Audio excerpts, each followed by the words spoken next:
जैसे कि आप सभी जानते हैं कि वर्तमान में आधुनिकीकरण योजना बंद है। उसको राज्य सरकार से चलाए जाने की लगातार जो हमारी मांग की जा रही थी, उस पर आज बात करेंगे साथियों। साथ ही 8 जनवरी 2025 को जो आखिरी इलाहाबाद हाई कोर्ट में सुनवाई है, वो कहाँ तक पहुँची है साथियों, उस पर भी आज बात करेंगे।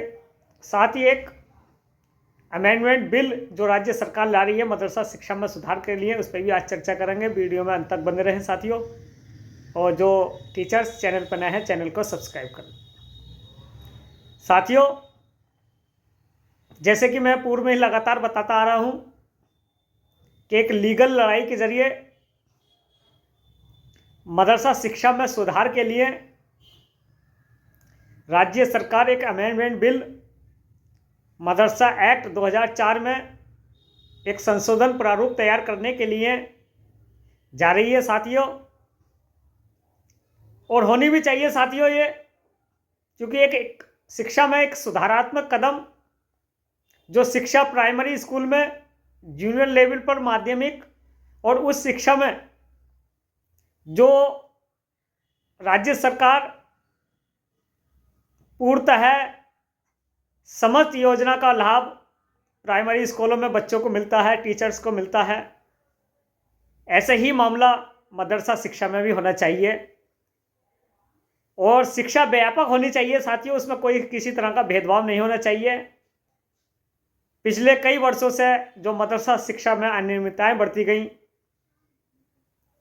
आने वाली पीढ़ी के लिए ये बेहतर साबित हो, इसलिए राज्य सरकार का एक ऐसा कदम जिसमें हर व्यक्ति, पिछड़ों, अति पिछड़ों को पूर्ण जो बुनियादी शिक्षा है उसको मिल सके साथियों।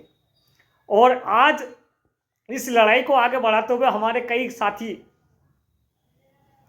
राज्य सरकार के कई आला अधिकारियों के संपर्क में होकर अपनी मांग रख रहे हैं। एक और हमारे साथी ने मदरसा एक्ट में संशोधन को लेकर अपनी राय, अपना सुझाव माननीय राज्यपाल महोदय को भेजा कि शिक्षा में क्या क्या सुधार होने चाहिए और इसकी क्या आवश्यकता है साथियों। और उसी लड़ाई को हम बढ़ा रहे थे साथियों, क्योंकि जब तक हम लीगल लड़ाई पर नहीं पहुंच पाते हमें कामयाबी नहीं मिल पाएगी। और इसमें एक ऐसा कदम जो मदरसा शिक्षा में सुधारात्मक मानक और शिक्षा रेगुलेट करने के लिए, क्वालिटी एजुकेशन लाने के लिए, जिसमें फिजिक्स, केमिस्ट्री, मैथ अनिवार्य रूप से सब्जेक्ट हो, जिससे मुस्लिम समाज का बच्चा भी MBBS, इंजीनियर, IA, टेक्नोलॉजी आदि सरकारी गवर्नमेंट जॉब में शामिल हो सके। और ये होना भी चाहिए साथियों। शिक्षा का मतलब यही है कि बेहतर मुहैया और रोजगार उपलब्ध कराए साथियों। क्योंकि साथियों, कानून सरकार लाने के लिए एक अहम चीज़ थी ये कि जिस तरह से चुनाव में वन नेशन वन इलेक्शन सरकार ला सकती है, तो क्या वन एजुकेशन और वन क्वालिटी क्यों नहीं ला सकती? वन नेशन वन एजुकेशन क्यों नहीं हो सकता? समस्त शिक्षा एक क्यों नहीं हो सकती? साथियों, ये एक सुधारात्मक कदम है और इस लड़ाई को आगे बढ़ाइए। साथ ही जो आधुनिकीकरण योजना से संबंधित स्कीम थी हमारी, पूर्व में जो भारत सरकार से चलती आ रही थी, वो बंद कर दी गई थी। स्कीम को राज्य सरकार ने भी अपना अंश देना बंद कर दिया था साथियों। जब से लेकर अब तक हम लगातार सरकार के आला अधिकारियों, सरकार के मंत्री, माननीय मुख्यमंत्री तक संपर्क में रहे कि इस योजना का स्थायी संचालन कराने के लिए राज्य सरकार एक नया प्रपोजल तैयार करे साथियों। और लगातार हमारी संपर्क जिस तरह से किया जा रहा है और हम कोशिश कर रहे हैं साथियों, उसमें काफ़ी जो परेशानियां आई थी, चुनौतियां आई थी साथियों, कहीं ना कहीं योजना को रुकावट करने में, हम उस काम को पूरा कराने में अभी असफल रहे थे। लेकिन मुझे उम्मीद है साथियों कि जिस तरह से एक्ट के जरिए, जिसमें रिफॉर्म करने के लिए, सुधारात्मक कदम उठाने के लिए एक्ट को लाया गया है, उस एक्ट के जरिए हमारी ये राज्य सरकार से मांग की थी और आज भी मांग यही रख रहे हैं हम कि 1993-94 में जो योजना मदरसा आदमगढ़ चल रही थी उसको राज्य प्रावधानित योजना घोषित कर अपने स्तर से चलाए और इसमें उल्लेख करें कि मॉडर्न सब्जेक्ट जो इंग्लिश मैथ गणित होता है, साइंस सब्जेक्ट होते हैं, बायोलॉजी होती है, कॉमर्स ग्रुप होता है, आर्ट्स ग्रुप होता है, उसको कंपलसरी कराया जाए। साथियों, इस एक्ट को लगभग अगर जनवरी के आखिर तक देखा जाए तो इस एक्ट के बाद एक सुधारात्मक कदम सेवा नियमावली में जो ड्राफ्ट तैयार किया जाएगा उसमें हमें जगह मिलने की पूरी संभावना है और इस एक्ट के जरिए ही हम सेवा नियमावली में अपना स्थान पक्का कर सकते हैं।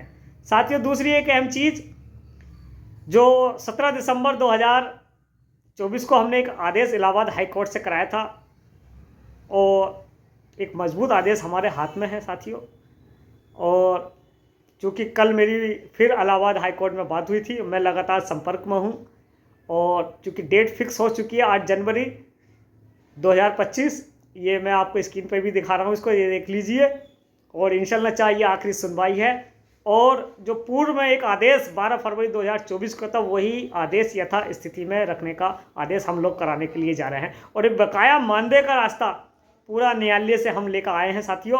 जो लोग ये कह रहे थे कि मुकदमा 10 साल 5 साल 8 साल चलता है, साथियों आज वो चीज़ को जो असंभव कार्य था वो हमने करके दिखाया। मात्र हमने नवंबर महीने में ये कहा था कि हम दिसंबर में इसमें सुनवाई करा देंगे और इंशाल्लाह चाहे हमारा वादा पूरा हुआ और जनवरी में इसका आखिरी फैसला आने के लिए तैयार है। एक बकाया रास्ते के लिए पूरी तरह से सरकार बाध्यकारी होगी और हमारा जो बकाया है राज्य सरकार और केंद्र सरकार दोनों मिलकर देंगे। साथियों, कुछ लोगों की अफवाहें हैं जो अफवाह उड़ा रहे हैं कि राज्य सरकार या केंद्र सरकार सुप्रीम कोर्ट में अपना रिव्यू डालेगी, तो मैं उन लोगों तक बात बताना चाहता हूं साथियों, आप बिल्कुल बेफिक्र रहिए।